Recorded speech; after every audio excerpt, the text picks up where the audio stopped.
Hello and welcome back to another episode of Bedtime Stories. My name is Tracy and I'm your host. Tonight we are reading chapter 5 of the third book in the John Carter of Mars series. This book is called Warlord of Mars. The chapter is called On the Kaolian Road. That's weird. Anyway, but before we do that, before we get into that, I need to ask you a series of very serious queries. Have you gone pee in the potty yet? Have you brushed your teeth? Have you got your water next to the bed? I have my water right here. I am sitting on a bed.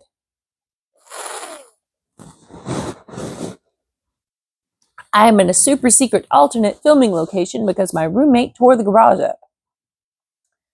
She was going to be like doing stuff and it was going to be real distracting. There's cats here, which are also distracting, but they are, for whatever reason, a more acceptable distracting. I don't know. But have you done your stretches? You got all that stuff done already? Good job, good job, good job. I'm very impressed, very proud. Top marks.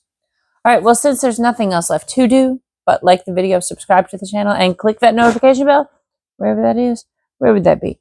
It's like right here? Right? Maybe? I don't know. Anyway, click that, please. Yay. Because, like, you want to know when I upload another chapter, right? You want to know. Of course you want to know. Why would you not want to know? And just be silly. To just have, oh, look, Tracy's uploaded a new chapter. No, get the notification so that you'll know. Because knowing is half the battle. Okay, I'm sorry. I'm going to stop now. You tuned in for Edgar. You didn't tune in for me. On the Kaolian Road. Let us begin. If there be a fate that is sometimes cruel to me, there surely is a kind and merciful providence who watches over me. As I toppled from the tower into the horrid abyss below, I counted myself already dead, and Thurd must have done likewise, for he evidently did not even trouble himself to look after me, but must have turned and mounted the waiting flyer at once. 10 feet only I fell, and then a loop of my tough leathern harness caught upon one of the cylindrical stone projections in the tower's surface and held. Even when I had ceased to fall, I could not believe the miracle that had preserved me from instant death, and for a moment I hung there, cold sweat exuding from every pore of my body. What? But when at last I had worked myself back to a firm position, I hesitated to ascend, since I could not then know that Thurd was not still awaiting me above.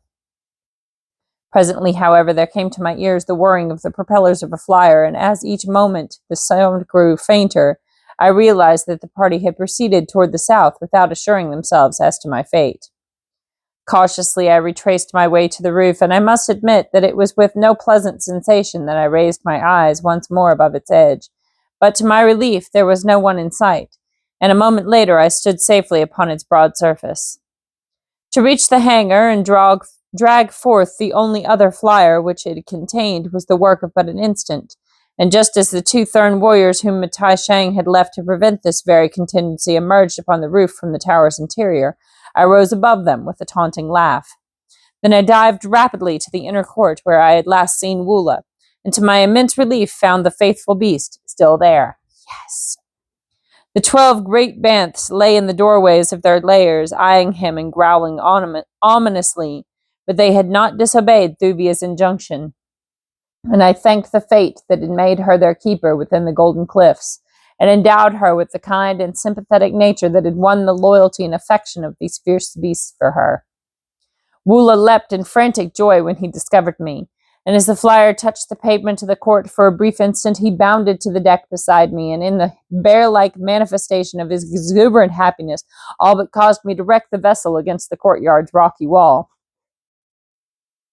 Amid the angry shouting of Thurn guardsmen, we rose high above the last fortress of the Holy Therns, and then raced straight toward the northeast and Kaol, the destination which I had heard from the lips of Matai Shang.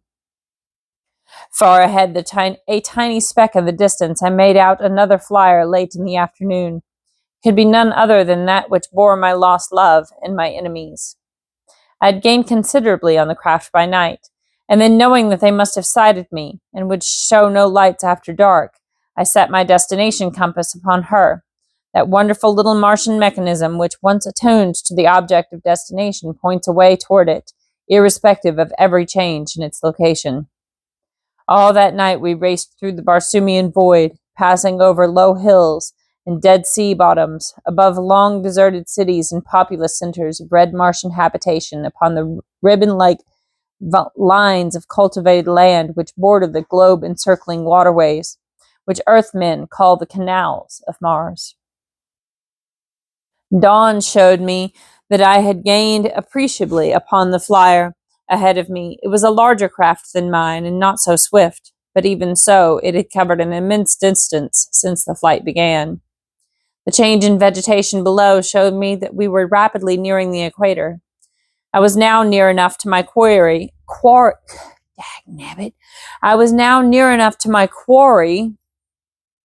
to have used my bow gun, but though I could see that Dejah Thoris was not on deck, I feared to fire upon the craft which bore her. Third was deterred by no such scruples, and though it must have been difficult for him to believe that it was really I who followed them, he could not very well doubt the witness of his own eyes, and so he trained their stern gun upon me with his own hands, and an instant later an explosive radium projectile whizzed perilously close above my deck. The Black's next shot was more accurate, striking my flyer full upon the prow and exploding with the instant of contact, ripping wide open the bow buoyancy tanks and disabling the engine. Dagnabbit. So quickly did my bow drop after the shot, that I scarce had time to lash Woola to the deck and buckle my own harness to a gunwale ring before the craft was hanging stern up, making her last long drop to the ground. Her stern buoyancy tanks prevented her dropping with great rapidity, but Third was firing rapidly now in an attempt to burst these also, that I might be dashed to death in a swift fall that would instantly follow a successful shot. Shot after shot tore past or into us, but by a miracle neither Woola nor I was hit, nor were the after tanks punctured.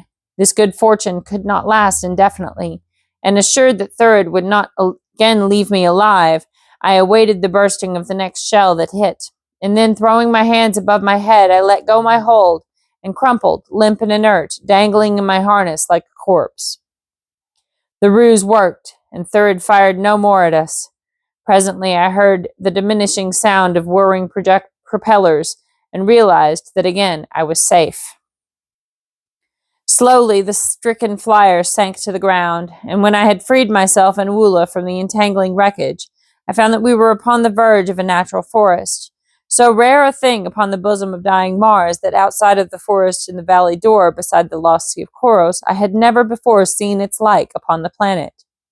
From books and travelers I had learned something of the little-known land of Kaol, which lies along the equator almost halfway round the planet to the east of Helium. It comprises a sunken area of extreme tropical heat, and is inhabited by a nation of red men varying but little in manners, customs, and appearance from the balance of the red men of Barsoom. I knew that they were among those of the outer world who still clung tenaciously to the discredited religion of the Holy Therns, and that Matai Shang would find a ready welcome and safe refuge among them, while John Carter could look for nothing better than an ignoble death at their hands. The isolation of the Kaolians is rendered almost complete by the fact that no waterway connects their land with that of any other nation, nor have they any need of a waterway, since the low swampy land, which comprises the entire area of their domain, self-waters their abundant tropical crops. For great distances in all directions, rugged hills and arid stretches of dead sea bottom discourage intercourse with them. And since there is practically no such thing as foreign commerce upon warlike Barsoom, where each nation is sufficient to itself, really little has been known relative to the court of the Jeddak of Kaol, and the numerous strange but interesting people over whom he rules. Occasional hunting parties have traveled to this out-of-the-way corner of the globe, but the hostility of the natives has usually brought disaster upon them, so that even the sport of hunting the strange and savage creatures which haunt the village so that even the sport of hunting the strange and savage creatures which haunt the jungle fastnesses of Kaol has of later years proved insufficient lure even to the most intrepid warriors.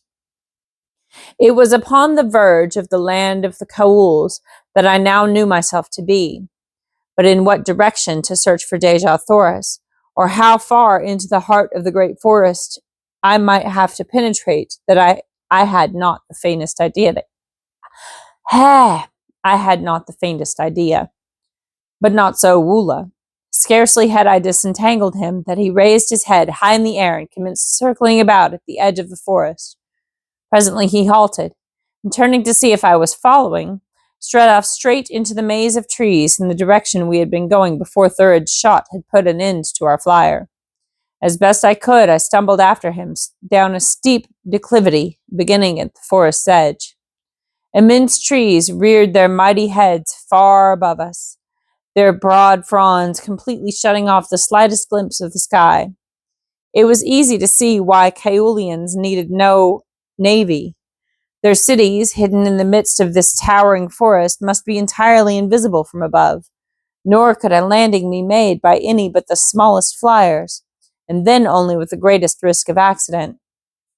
How Thurid and Matai Shang were to land, I could not imagine, though later I was to learn that to the level of the forest top, there rises in each city of Kaol a slender watchtower, which guards the Kaolians by day and by night against the secret approach of a hostile fleet. To one of these, the Hecator of the Holy Therns had no difficulty in approaching, and by its means the party was safely lowered to the ground. As Woola and I approached the bottom of the declivity, the ground became soft and mushy, so that it was with the greatest difficulty that we made any headway whatsoever. Slender purple grasses, topped with red and yellow fern-like fronds, grew rankly all about us to the height of several feet above my head. Myriad creepers hung festooned in graceful loops from tree to tree, and among them were several varieties of the Martian manflower, whose blooms have eyes and hands from which to see and seize the insects which form their diet. The repulsive kalot tree was, too, much in evidence. It is a carnivorous plant of about the bigness of a large sagebrush, such as dots our western plains. Each branch ends in a set of strong jaws, which have been known to drag down and devour large and formidable beasts of prey. Both Woola and I had several narrow escapes from these greedy arboreous monsters.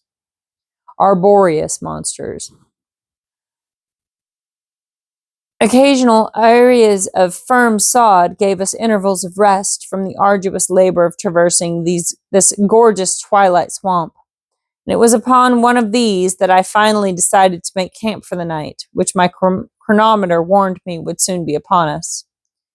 Many varieties of fruit grew in abundance about us, and as Martian calots are omnivorous, Woola had no difficulty in making a square meal after I had brought down the viands for him. Then, having eaten too, I lay down with my back to that of my faithful hound and dropped into a deep and dreamless sleep. The forest was shrouded with impenetrable darkness when a low growl from Woola awakened me. All about us I could hear the stealthy movement of great padded feet, and now and then the wicked gleam of green eyes upon us. Arising, I drew my longsword and waited. Suddenly a deep-toned, horrid roar burst from some savage throat almost at my side. What a fool I had been not to have found safer lodgings for myself and Woola among the branches of one of the countless trees that surrounded us. By daylight, it would have been comparatively easy to have hoisted Woola aloft in one manner or another, but now it was too late. There was nothing for it but to stand our ground and take our medicine, though from the hideous racket which now assailed our ears, and for which that first roar had seemed to be the signal, I judged that we must be in the midst of hundreds, perhaps thousands, of the fierce man-eating denizens of the Kaolian jungle. All the balance of the night they kept up their infernal din, but why they did not attack us I could not guess, nor am I sure to this day, unless it is that none of them ever ventures upon the patches of scarlet sward which dot the swamp. When morning broke they were still there, walking about us in a circle, but always just beyond the edge of the sward. A more terrifying aggregation of fierce and bloodthirsty monsters it would be difficult to imagine. Singly and in pairs, they commenced wandering off into the jungle shortly after sunrise, and when the last of them had departed, Woola and I resumed our journey. Occasionally we caught glimpses of horrid beasts all during the day, but fortunately we were never far from a sward island, and when they saw us, their pursuit always ended at the verge of the solid sod. Toward noon, I stumbled upon a well-constructed road, running in the general direction we had been pursuing. Everything about this highway marked it as a work of skilled engineers, and I was confident, from the indications of antiquity which it bore, as well as from the very evident signs of it still being in everyday use, that it must lead to one of the principal cities of Kaol. Just as we entered it from one side, a huge monster emerged from the jungle upon the other, and at sight of us charged madly in our direction. Imagine, if you can, a bald-faced hornet of your earthly experience grown to the size of a prize Hereford bull, and you would have some faint conception of the ferocious appearance and awesome formidability of the winged monster that bore down upon me. So a hornet the size of a cow, like a really big bull cow. That sounds terrible, terrifying and terrible. So that's terrible. Yeah, that sounds terrible. Frightful jaws in front and mighty poisoned sting behind made my relatively puny longsword seem a pitiful weapon of defense indeed. Nor could I hope to escape the lightning-like movements, or hide from those myriad-faceted eyes which covered 3/4 of the hideous head, permitting the creature to see in all directions at one and the same time. Even my powerful and ferocious Woola was as helpless as a kitten before that frightful thing. But to flee were useless, even had it...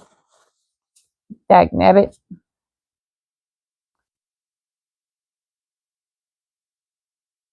But to flee were useless, even had it ever been to my liking to turn my back upon a danger. So I stood my ground, Woola snarling at my side, my only hope to die as I had always lived. Fighting. Not yawning, but fighting. I'm yawning. He's fighting. The creature was upon us now, and at the instant there seemed to me a single slight chance for victory. If I could but remove the terrible menace of certain death hidden in the poison sacs that fed the sting, the struggle would be less unequal. At the thought I called to Woola to leap upon the creature's head and hang there, and as his mighty jaws closed upon the fiendish face and glistening fangs buried themselves in the bone and cartilage and lower part of one of the huge eyes, I dived beneath the great body as the creature rose, dragging Woola from the ground, that it might bring its sting beneath and pierce the body of the thing hanging to its head. To put myself in the path of that poison-laden lance was to court instant death, but it was the only way, and as the thing shot lightning-like toward me, I swung my longsword in a terrific cut that severed the deadly member close to the gorgeously marked body. Then, like a battering ram, one of the powerful hind legs caught me full in the chest and hurled me, half-stunned and wholly winded, clear across the broad highway and into the underbrush of the jungle that fringes it. Fortunately, I passed between the boles of trees, and I struck one of them. I should have been badly injured, if not killed, so swiftly had I been catapulted by that enormous hind leg. Dazed though I was, I stumbled to my feet and staggered back to Woola's assistance to find his savage antagonist circling 10 feet above the ground, beating madly at the clinging calotte with all 6 powerful legs.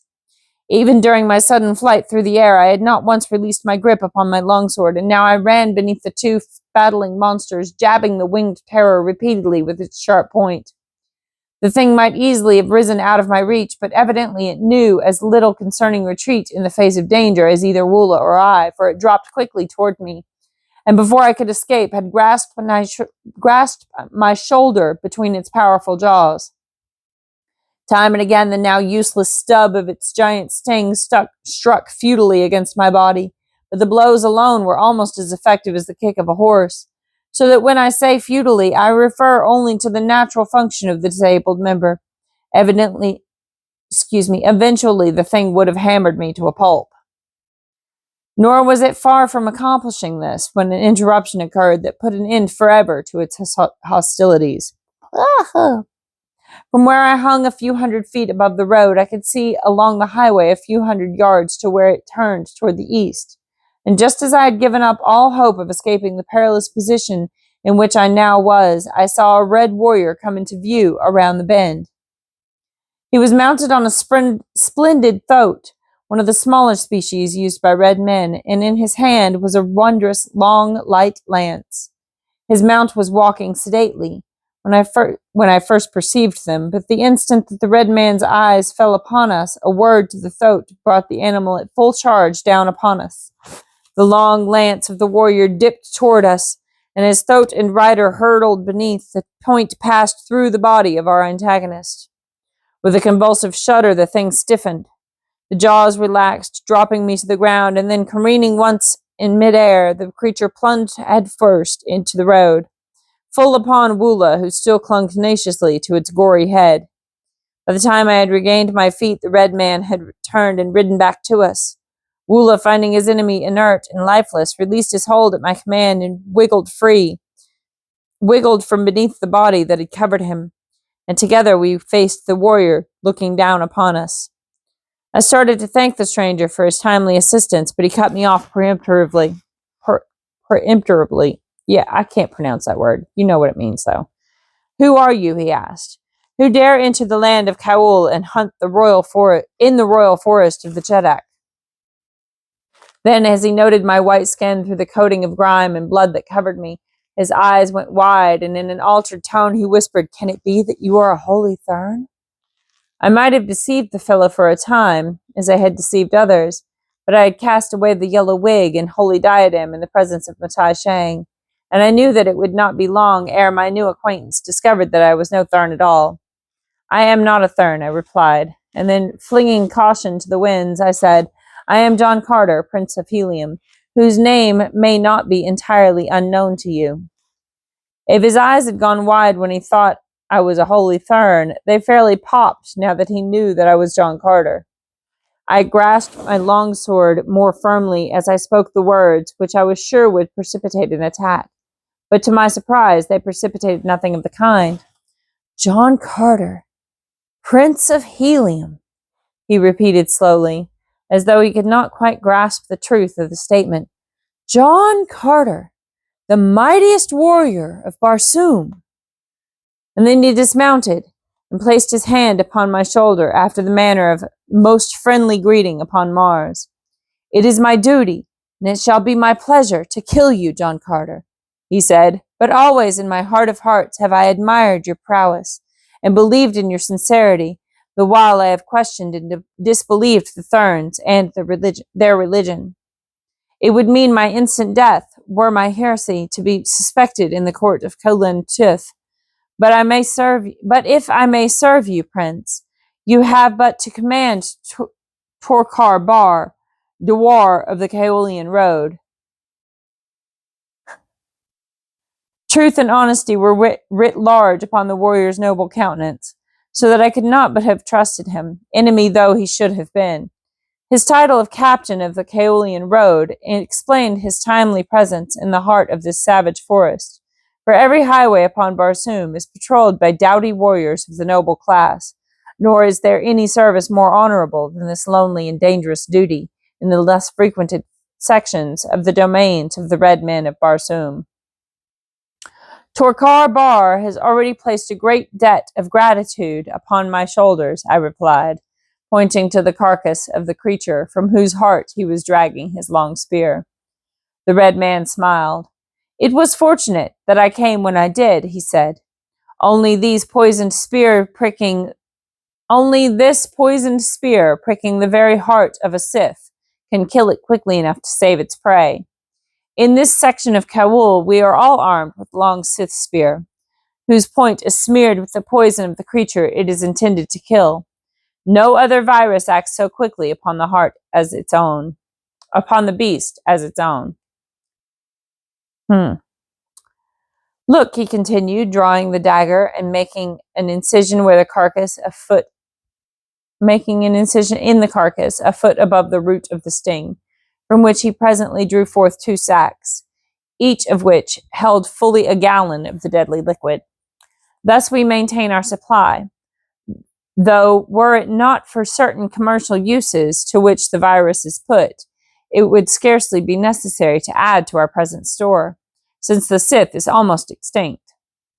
Only occasionally do we now run upon one. Of old, however, Kaol was overrun with the frightful monsters that often came in herds of 20 or 30, darting down from above into our cities and carrying away women, children, even warriors. As he spoke, I had been wondering just how much I might safely tell this man of the mission which brought me to his land, but his next words anticipated the broaching of the subject on my part, and rendered me thankful that I had not spoken too soon. And now as to yourself, John Carter, he said. I shall not ask your business here, nor do I wish to know it, nor do I wish to hear it. I have eyes and ears and ordinary intelligence, and yesterday morning I saw a party that came to the city of Kaol from the north in a small flyer. But one thing I ask of you, and that is the word of John Carter that he contemplates no overt act against either the nation of Kaol or its Jeddak. You have my word as to that, to Torkar. This guy's name is spelled Torkar, and then his last name is Bar. You know, like the place where you go get your drinks. The bar. Torkar bar. It rhymes. The cat's gonna knock over the tripod, I expect. Okay, anyway. Refocusing. We've only got like a page and a half left of this chapter, and then we're going to stop for the night.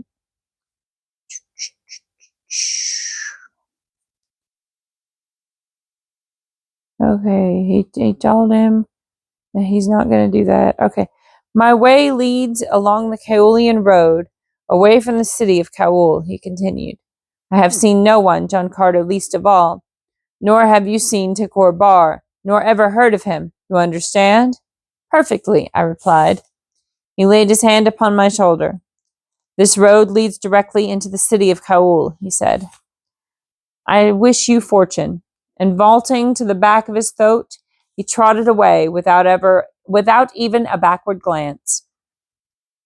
It was after dark when Woola and I spied through the mighty forest the great wall which surrounds the city of Kaol. We had traversed the entire way without mishap or adventure, and though the few we had met had eyed the great wild wonderingly, none had pierced the red pigment with which I had smoothly smeared every square inch of my body.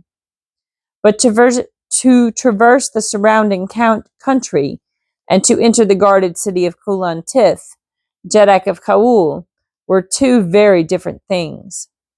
No man enters a Martian city without giving a very detailed and satisfactory account of himself. Nor did I delude myself with the belief that I could for a moment impose upon the acumen of the officers of the guard, so to whom I should be taken the moment I applied at any of the gates. My only hope seemed to lie in entering the city surreptitiously, under cover of the darkness, and once in, trust to my own wits to hide myself in some crowded quarter where detection would be less liable to occur. With this idea in view, I circled the great wall, keeping within the fringe of the forest, which is cut away for that short distance from the wall all about the city, that no enemy may utilize the trees as a means of ingress. I guess they read Tarzan. Check my other playlists. You should listen to Tarzan too. Tarzan's fun. Tarzan uses the trees outside of enclosures sometimes. quite often actually. Several times I attempted to scale the barrier at different points, but not even my earthly muscles could overcome that cleverly constructed rampart. To a height of 30 feet, the face of the wall slanted outward, and then for almost an equal distance it was perpendicular, above which it slanted in again for some 15 feet to the crest. And smooth, polished glass could not be more so. Finally, I had to admit that at last I had discovered a Barsoomian fortification which I could not negotiate. Discouraged, I withdrew into the forest beside a broad highway which entered the city from the east, and with Woola beside me, lay down to sleep. And that's the end of that chapter. I hope you enjoyed it. Good night. Sleep tight. Don't let the bed bugs bite. And if they do, use full force and bite them back. Your jaw is one of the strongest muscles that you have in your entire body. Use it. Actually, eat your tongue. But you got a lot of bite strength. So use it, okay? I love you. Look out for yourself. You're important. You're worth fighting for. Okay? You are worth fighting for. I love you. Good night.